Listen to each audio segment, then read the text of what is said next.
The 2004–2007 Porsche Carrera GT. Although mid-mounted engines had become the norm with supercars by the 1980s, Porsche decided to stick with a rear-engine configuration when it developed the 959. The move obviously had to do with the fact that Stuttgart's first supercar was based on the 911. It took Porsche until 1996 to build its first road-going mid-engine supercar, the 911 GT1 Strassenversion, but only because it needed it to homologate the race car with the same name.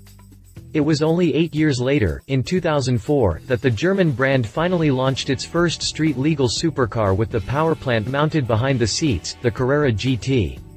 Built until 2006, the Carrera GT was Porsche's last supercar until the 918 Spyder was introduced in 2013. Much like its successor, the Carrera GT was one of the very few available products that rivaled Ferrari's top supercar at the time, the Enzo. Although it wasn't meant to become the most powerful or fastest road-legal supercar, the Carrera GT lived on as one of Porsche's finest efforts in the business and one of the best supercars of the 2000s. Continue reading to learn more about the Porsche Carrera GT. Exterior. The Carrera GT ditched the 911 styling Porsche had previously used for just about any other road car and most racers. Although the front bumper did resemble the 911's, everything else was unique to the Carrera GT. The headlamps were larger and the nose was longer and flatter. Although the front bumper did resemble the 911's, everything else was unique to the Carrera GT. Around back, the GT had a flat deck toward the rear fascia, while the taillights were incorporated into the raised fenders. An active rear wing connected the rear top of the fenders for yet another trademark design feature. Down below, the rear bumper was also similar to the 911's, but the wide diffuser that also incorporated two massive exhaust pipes set it further apart. When viewed from the side, the Carrera GT also showcased a unique design. Its flat body, long rear deck, the sculpted door panels, and shorter rear overhang removed all doubts that it had been based on the 911. Designed as a Spyder model only, the Carrera GT came with two carbon fiber panels for closed-top driving. The panels weighed only 6.4 pounds each and were small enough to be stored in the front luggage compartment. Porsche offered the supercar in 5 standard colors only, including Guards Red, Faience Yellow, Basalt Black, GT Silver, and Seal Grey. However, customers had access to custom colors via the options list. Exterior dimensions. Interior. Much like the exterior, the Carrera GT's cockpit had very little in common with the 911. In fact, the steering wheel was the only component taken from the 911, making the Carrera GT one of the very few supercar not to feature an F1-style, multifunction wheel. Now that's an old-school approach. While the 911s of the era featured wide, cluttered center consoles and stacks, the Carrera GTs employed a simpler, cleaner design that occupied less space between the seats. While the 911s of the era featured wide, cluttered center consoles and stacks, the Carrera GTs employed a simpler, cleaner design that occupied less space between the seats.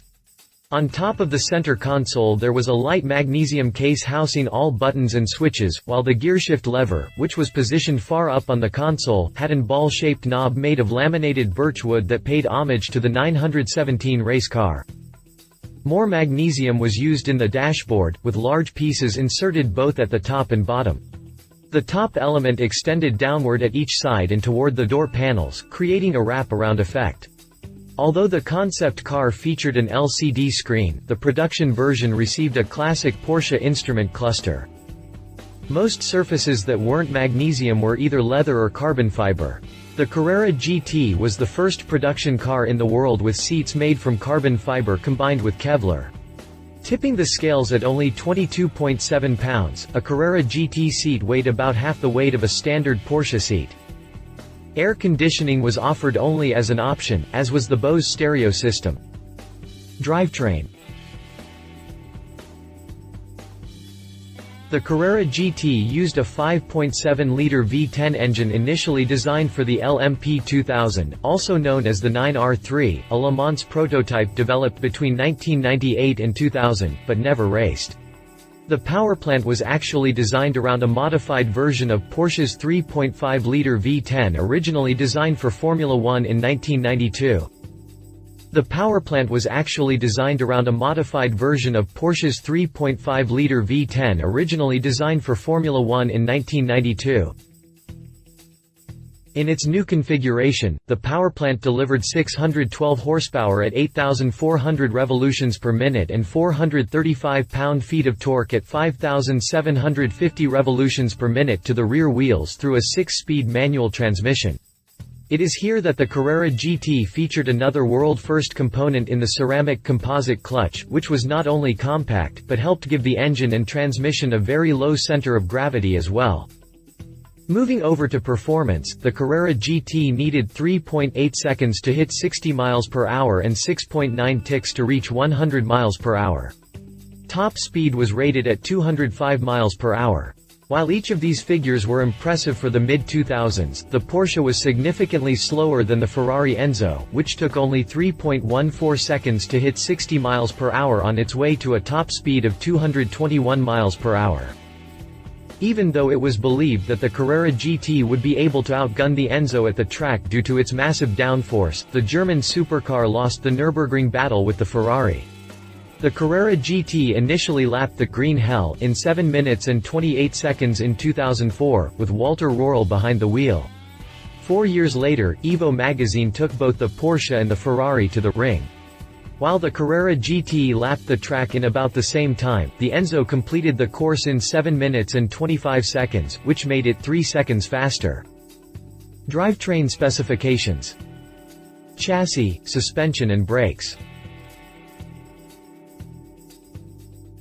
The Carrera GT was the first production car in the world with a monocoque chassis and module frame made of carbon fiber reinforced plastic, now a more common technology in the automotive industry. The chassis and module frame layout was paired to a race-spec underfloor, which interacted with the rear diffuser and airflow channels, generating a suction effect usually found in full-fledged race cars. Borrowed from racing, the chassis and module frame layout was paired to a race-spec underfloor, which interacted with the rear diffuser and airflow channels, generating a suction effect usually found in full-fledged race cars. As a result, the supercar developed a downforce of about 900 pounds at 205 miles per hour.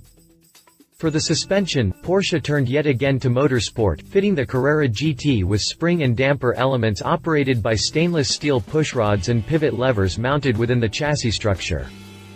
Almost the entire system was carried over from the Le Mans winning 911 GT1, but tuned to deliver optimum spring balance at both low and high speeds and a more comfortable ride on public roads.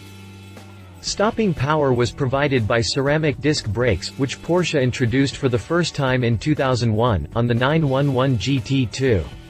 For the Carrera GT, the company's Porsche ceramic composite brakes were optimized and enlarged, front and rear. The units were about 50% lighter than gray cast iron discs of the same size. Prices. When launched in 2004, the Carrera GT had a starting price of $444,400 for the US market, which made it significantly more affordable than its main competitor, the Ferrari Enzo, priced from $659,330. Although original production plans included 1,500 cars, in 2005 Porsche announced that it would not continue production of the supercar through to 2006, citing the discontinuation was due to changing airbag regulations in the United States. Despite the small production run and its popularity when in production, the Carrera GT has gained very little value since it was discontinued. By the end of production on May 6, 2006, Porsche had assembled 1,270 Carrera GTs, 604 of which were sold in North America.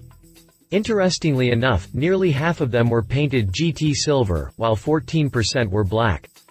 About 6.5% were finished in various color to sample hues such as Carrara white, polar silver, Gulf blue and various shades of red other than the standard Guards red. Despite the small production run and its popularity when in production, the Carrera GT has gained very little value since it was discontinued. Two examples were auctioned for around $360,000 in 2013, while a Fiance yellow car with less than 700 miles on the clock changed owners for $478,500 in 2014.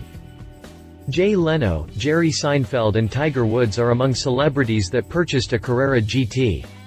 In 2013, American actor Paul Walker, mostly known for playing Brian O'Connor in The Fast and the Furious films, died in a Porsche Carrera GT driven by Roger Rodas.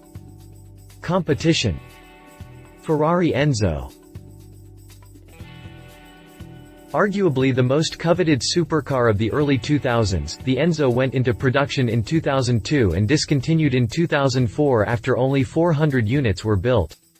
A lot more exclusive than the Carrera GT, the Enzo was also the more exotic proposition, featuring an array of electronic systems, 3 driving modes, and a computer-controlled, 6-speed sequential transmission. Unlike the Carrera GT, the Enzo has nearly doubled its value in more than a decade, fetching more than $1 million when sold at auctions. Read more about the Ferrari Enzo in our full review here. Lamborghini Murcielago.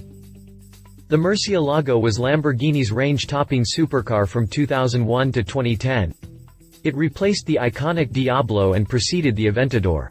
Offered in many versions throughout its production, the Murcielago used at 6.2-liter V12 rated at 572 horsepower initially.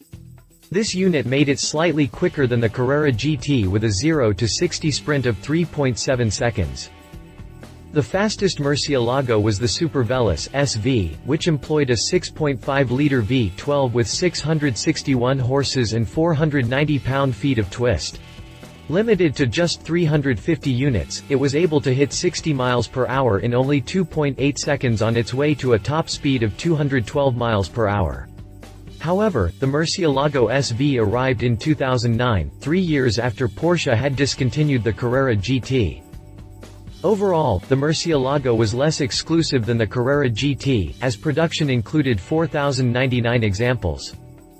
Find more about the Lamborghini Murcielago LP 640 here. Conclusion. The Carrera GT is not just a rare vehicle, but also part of a rare breed of Porsche-badged supercars. It was less exclusive and less powerful than the Enzo, but it was built with a more driver-oriented philosophy in mind. Essentially stripped down to basic performance devoid of many of the nannies found in the Enzo, the Carrera GT blended racing technology with day-to-day usability in a manner very few supercars were able to. In some ways, the Carrera GT was the McLaren F1 of the 2000s. Love it. Part of a rare breed of Porsche supercars introduced many innovative technologies. Its development can be traced back to various Le Mans racers, relatively affordable compared to other supercars. Leave it not as exclusive as the Ferrari Enzo no racing version. If you liked this video, please share your thoughts in the comments below and don't forget to hit the subscribe button.